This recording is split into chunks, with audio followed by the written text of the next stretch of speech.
Përmbledhja e ngjarjeve kryesore të ditës në Radio 7. Shqipëria blen armatim pajiset me sistemi raketor Javelin. Lajmin e bëri të ditur ministri i Mbrojtjes Piro Vengu përmes një postimi në rrjetet sociale. Vengu tha se kjo u arrit fal bashkëpunimit me Shtetet e Bashkuara të Amerikës. Ndër të tjera i theksoi se pajisja me këto sisteme forcon aftësitë mbrojtëse të forcave të armatosura, rrit ndërveprueshmërinë me NATO-n dhe sigurinë ndërkombëtare. Edhe këto pajime dhe sisteme vijnë të përforcojnë edhe misionin e trupave tona, misionet NATO-s, qoftë edhe në misionet të Bashkimit Evropian apo si quhet në zonën e përbashkët të interesit. Ky ka një dobishmëri të dyfishtë. Javelin është prodhuar nga ushtria amerikane dhe një e tillë kushton mbi $200.000 amerikan. Prokuroria e Tiranës dërgon në gjyq 7 persona me akuzën e mashtrimit të shtetasve të huaj, kryesisht italian, duke u premtuar investime në bursën Forex për të përfituar. Në bashkëpunim me njëri tjetrin ata ka realizuar veprimtari mashtruese në ambientet të shoqërisë Ozar nëpërmjet një skeme të mirë organizuar, realizuar në formën e një call centeri. Brenda kësaj veprimtarie të pandeurit në fjalë kanë marrë pjesë në realizimin e skemës mashtruese të drejtuar ndaj shtetasve të huaj, duke kontribuar në funksionimin normal të mekanizmit. Mbi ta rëndon akuza për mashtrim me pasoja të rënda. Riktimi i dialogut strategjik të Shteteve të Bashkuara të Amerikës me Kosovën ishte në thelb të takimit ndërmjet presidentes me zëvendës sekretarin e shtetit të Shteteve të Bashkuara të Amerikës Christopher Landau. Përmes rrjeteve sociale, Vjosa Osmani deklaroi se me Landon kanë diskutuar edhe për një sër çështjes që lidhen me bashkëpunimin dypalësh, sigurinë, paqen, ekonominë dhe integrimin euroatlantik të Kosovës. Ajo foli edhe për nënshkrimin e ligjit nga presidenti amerikan Donald Trump në të cilin përfshihet edhe Republika e Kosovës, e cila parashikon mbështetjen e sovranitetit dhe integriteti territorial të vendit duke përjashtuar ndryshimet e kufive dhe përcakton që dialogu me Serbinë të bazohet në njohje reciproke. Ja shpreha falenderimet e popullit të Kosovës për ligjin që sapo ka nënshkruar presidenti Trump, në të cilin përfshihet edhe Republika e Kosovës dhe jo vetëm, por në veçanti thuhet që nuk do të ketë ndryshim të kufish, pra mbrohet integriteti territorial dhe sovraniteti i vendit tonë, qartësohet se dialogu me Serbinë duhet të bazohet në njohje reciproke për krahat antarësimi në NATO si dhe investimet strategjike në fushën e ekonomisë. Në takimin me zëvendës sekretarin, presidenti Osmani theksoi mbështetjen e Shteteve të Bashkuara të Amerikës për antarësimin e Kosovës në NATO dhe për rritjen e investimeve strategjike në sektorin ekonomik. Ajo nënvizoi nevojën për koordinim të plotë të vazhdueshëm me SBA-n si aleat strategjik dhe ka shprehur besimin e plotë në administratën e presidentit Donald Trump. Dogana e Kosovës kalon parashikimin e qeverisë për të ardhurat vjetore, nga rreth 1.8 miliard deri në fund të vitit parashikohen rreth 1.9 miliard euro. Kjo përbën rreth 135 milion euro më shumë se sa viti para prag dhe kalon projeksionin me rreth 70 milion euro, deklaroi drejtori i përgjithshëm i doganave. Në përmbledhjen e punës së vitit 2025, Agron Lagaliu vlerëson se Kosova vazhdon të mbajë rekordin e shpejtësisë për zhdoganim në Ballkanin Perëndimor.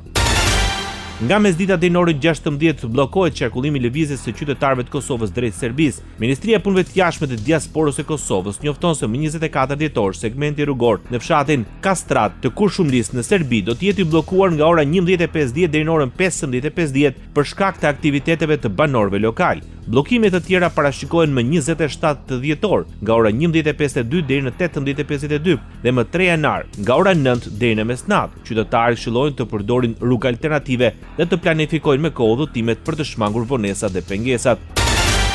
Qeveria e Maqedonisë së Veriut ka shpallur një javë gjendje krize për shkak të problemeve rreth sigurimit të mazutit. Në njoftimin e qeverisë së Maqedonisë së Veriut theksohet se ky vendim vjen si pasojë e pamundësisë për sigurimin e mazutit, i cili është i domosdoshëm në procesin e prodhimit. Rezervat e detyrueshme të derivateve të naftës do të vijnë në dispozicion pa kompensim, ndërsa elektranat e Maqedonisë së Veriut kanë për detyrë që për shpenzimin e derivatit të naftës mazutit të dorëzojë raportin pranë Ministrisë së Financave, thuhet në njoftimin e Këshillit të Ministrave.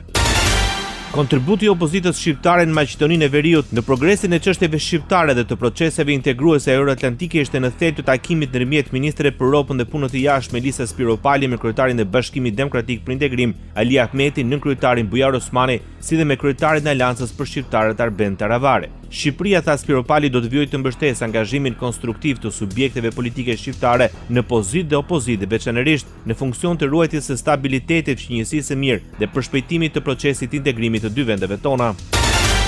Kryetari i Alternativës Bekim Sali apelon se procesi i integrimit në Bashkimin Evropian është një ndër sfidat kryesore të vendit.